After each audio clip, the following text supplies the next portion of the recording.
નવા વર્ષમાં આપ સર્વ પ્રવેશી ચૂક્યા છો એટલે આજે વાત પણ એક નવી, જોકે મેં ક્યાંક સાંભળેલી છે અને કદાચ વાંચેલી છે, પણ એમ થયું કે સરસ છે એટલે આપની સમક્ષ શેર કરું. એક આના નામની છોકરી હતી, ખૂબ જ આમ દેખાવમાં સામાન્ય, અતિ સામાન્ય, અને આમ એટલી એકલવાઈ રહેતી હતી કે કોઈ સાથે હળવા ભળવાનું એમને બહુ ફાવતું જ નહીં. હા, એક સરસ મજાની બિલાડી એને પાળી હતી અને બિલાડી સાથે એ સરસ રીતે રહેતી. એક ક્યાંક સંગીત શિક્ષક તરીકે કોઈ કંપનીમાં નોકરી પણ કરતી. એકવાર ઘટના એવી બની કે સવારના પોરમાં એ બિલાડી કંઈક રોડ ક્રોસ કરવા ગઈ કે રોડ ઉપરથી જવા ગઈ ને અચાનક એક વાહનની અડફેટે આવીને બિલાડી મરી ગઈ. છોકરી એકદમ હતપ્રભ થઈ ગઈ. એને અતિ પ્રિય આ બિલાડીનું મૃત્યુ થતાં એ સુનમુન થઈ ગઈ અને તે દિવસે નોકરી પર મોડી પહોંચી. નોકરી પર મોડી પહોંચી એટલે એને નોકરીમાંથી કાઢી મૂકવામાં આવી કે ભાઈ આ ચાલી શકે એમ નથી. એટલે હવે એની પાસે કોઈ વિકલ્પ રહ્યો જ નહીં. સમાજમાં કોઈ સાથે ભળવાની એને આદત ન હતી અને નોકરી નીકળી ગઈ, એની પ્રિય બિલાડી ચાલી ગઈ. હવે શું કરવું? એટલે એણે ઊંઘની ગોળીઓનો એક શીશીમાંથી બુકડો ભરીને આખી ખાઈ ગઈ અને પછી સૂઈ ગઈ. અચાનક એ આમ હવામાં વિહરવા લાગી અને આમ ધીમે ધીમે ધીમે ધીમે તરત યમલોક તરફ જવા લાગી. અચાનક રસ્તામાં એક જબરજસ્ત મોટું મકાન આવ્યું. એને થયું કે આ શેનું મકાન હશે? જોયું તે મોટી લાઇબ્રેરી હતી. લાઇબ્રેરીમાં એક માણસ બહાર ઊભો હતો. એણે કહ્યું કે આ લાઇબ્રેરીની અંદર અલગ અલગ પ્રકારના જીવન ચરિત્રોના પુસ્તકો છે, તમે એને વાપરી શકો અને એમાં જેવું જીવન જીવાય છે એવું જીવન તમે જીવી પણ શકો, પણ પછી એ જીવન તમારે જીવવું પડે. તમારું જીવન તમે જીવી ન શકો. આને એકદમ જિજ્ઞાસા થઈ કે મારા જીવનમાં તો કાંઈ છે જ નહીં, હું તો કોઈને મળતી નથી, કોઈને ક્યાંય કાંઈ કોઈને મારે સંબંધ નથી, તો હું એના કરતાં લાવ કોકનું સરસ મજાનું જીવન હું જીવું. એટલે ફટાફટ એણે બુક કાઢીને એણે એનું જીવન જીવવાની શરૂઆત કરી. જીવન જીવવાની શરૂઆત કરીને એનું પાનું ફેરવ્યું ત્યાં તો ખબર પડી કે આ છોકરી તો જે છે એને તો 20 વર્ષની ઉંમર પછી કેન્સર થવાનું છે અને ભયંકર પીડા થવાની. અને તરત પુસ્તક બંધ કરી દીધું, તરત બીજું પુસ્તક લીધું.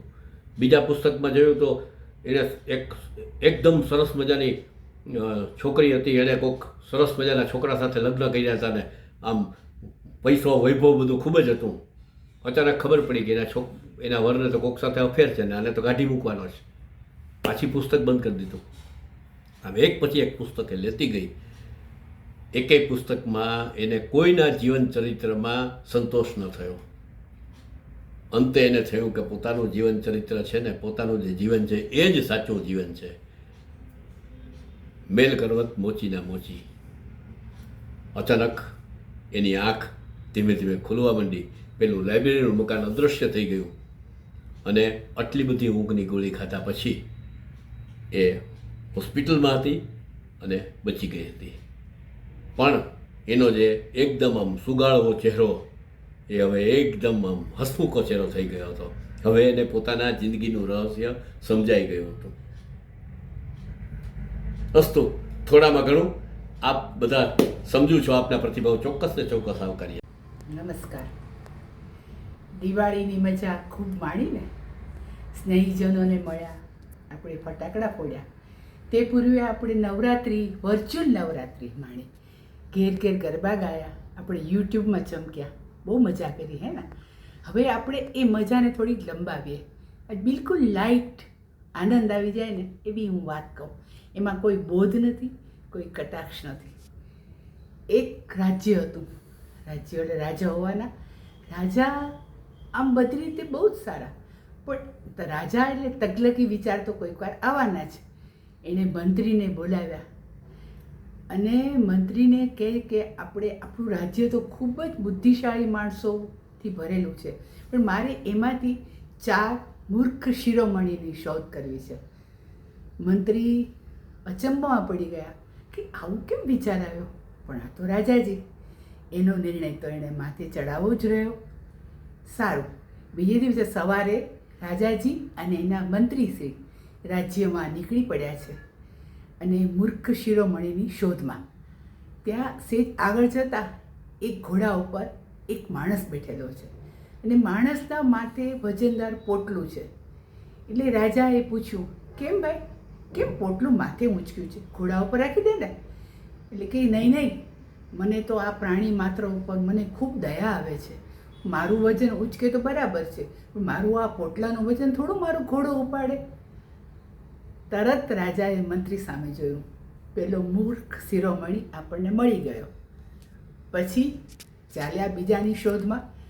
તે રાજ્યમાં આગળ વધે છે તો એક જગ્યાએ એક વર્તુળ હોય છે જે અંધારું હોય છે અને એક વર્તુળ હોય છે ત્યાં પ્રકાશિત હોય છે. એક માણસ પ્રકાશિત વર્તુળમાં પોતાની વસ્તુ શોધી રહ્યો હતો. એને પૂછ્યું કે તું શું કરે છે? તો કે મારી એક વસ્તુ પડી ગઈ છે એટલે હું શોધું છું. એટલે તરત મંત્રીએ પૂછ્યું, ક્યાં પડી ગઈ છે? એટલે પેલો કહે છે, મારી વસ્તુ તો પેલી અંધારામાં પડી ગઈ છે, પણ બહુ જ અંધારું છે ને એટલે ત્યાં નહીં જ મળે, એટલે પછી હું આ પ્રકાશિત વર્તુળમાં શોધું છું.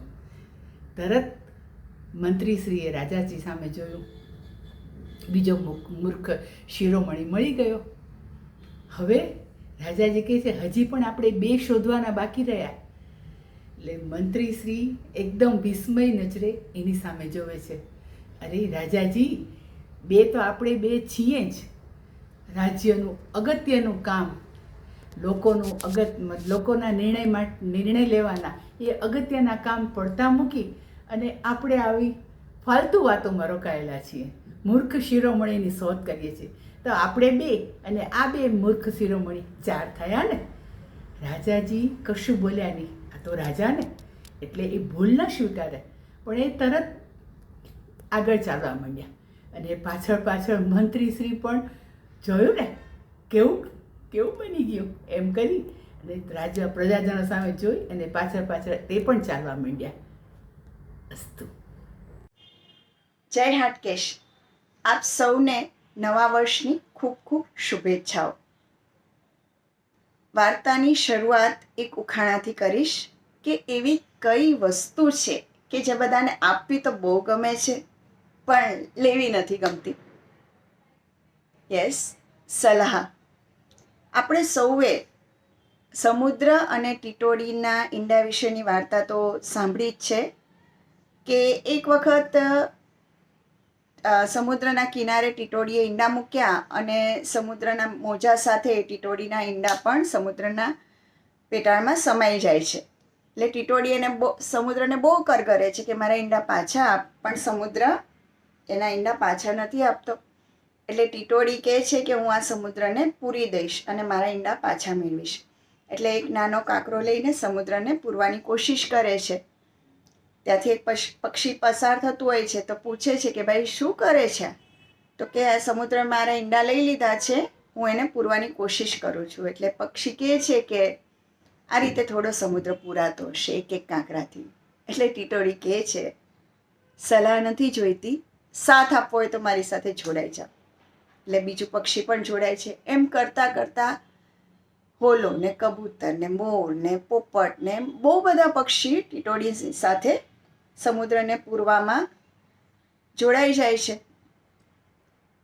એક દિવસ ગરુડ જોવે છે કે આ આટલા બધા પક્ષીઓ અહીંયા શું કામ એકઠા થયા છે ને આ શું એક કાંકરો નાખીને સમુદ્રમાં નાખતા જાય છે. એટલે પૂછે છે કે ભાઈ શું કરો છો? તો કે આ ટીટોડીના ઈંડા સમુદ્રએ લઈ લીધા છે ને પાછા નથી આપતો, તો અમે એક કાંકરા નાખીને સમુદ્રને પૂરવાની કોશિશ કરીએ છીએ અને ઈંડા પાછા લેવાની કોશિશ કરીએ છીએ.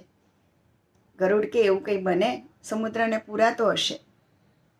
એ જવાબ મળ્યો કે સલાહ નથી જોઈતી, સાથ આપવો હોય તો જોડાઈ જાઓ.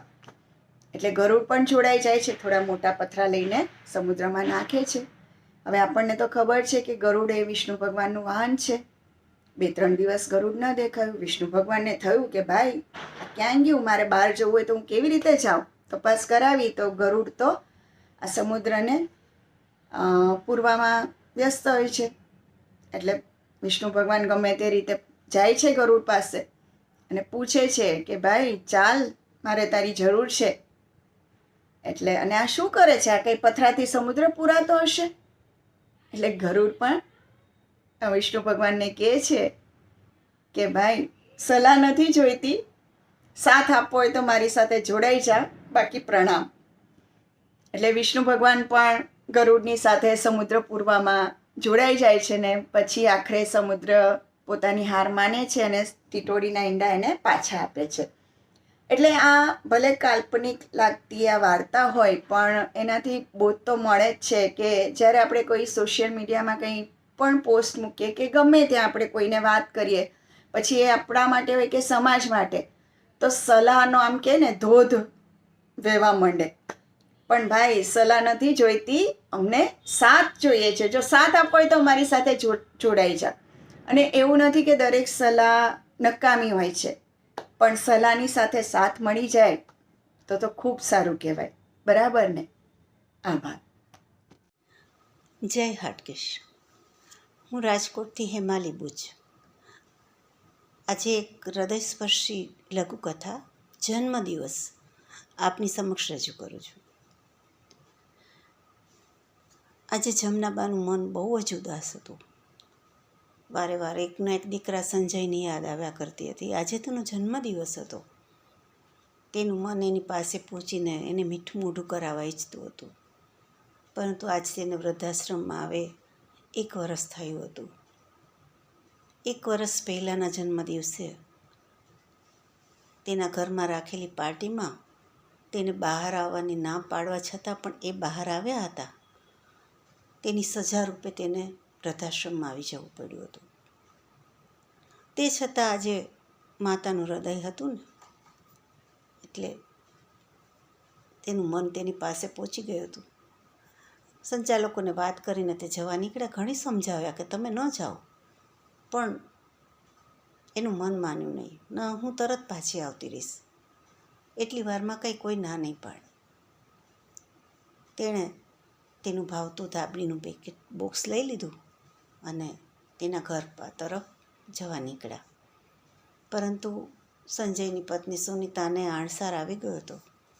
એટલે ચોકીદારને પહેલેથી જ ના પાડી દીધી હતી કે માજી આવે તો અંદર આવવા દેવાના નથી, તેને ગેટથી જ પાછા મોકલી દેવાના છે. સંજયને તો આ વાતની કાંઈ જાણ નહોતી. ખરેખર એવું થયું. ગેટ પાસે પહોંચ્યા. ચોકીદારે ના પાડી દીધી, ઘરમાં કોઈ છે નહીં, તમારે અંદર આવવાની ના પાડી છે, તમારે અંદર જવાનું નથી. થોડી વિનંતી કરી કે હું તરત પાછી ફરી જઈશ, આજ મારા દીકરાનો જન્મદિવસ છે, એને મીઠું મોઢું કરાવી દો. પરંતુ મેડમનો હુકમ ચોકીદાર તો ટાળી શકે જ નહીં. એટલે એ નિરાશ વદને અને આંખમાં આંસુ સાથે પાછા ફરી ગયા. બે ધ્યાન પડે સડક પર ચાલ્યા જતા હતા. વૃદ્ધાશ્રમની નજીક આવી ગયા.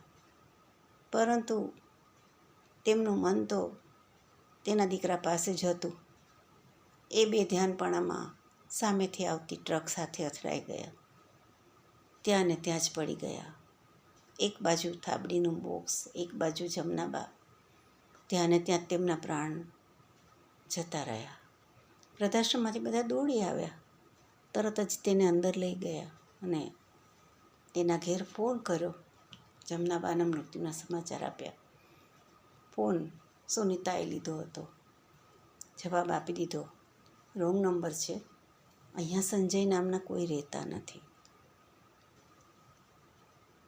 લાચાર વૃદ્ધાશ્રમના સંચાલકોએ સાંજે પોતાની રીતે જમનાબાના અગ્નિ સંસ્કાર કર્યા. 6 વાગે એક બાજુ જમનાબાની ચિતાને આગ સળગતી હતી અને બીજી બાજુ સંજય જન્મદિવસની કેન્ડલને, મીણબત્તીને ફૂંક મારી કેક કાપીને તેનો જન્મદિવસ ઉજવી રહ્યો હતો. અસ્તુ.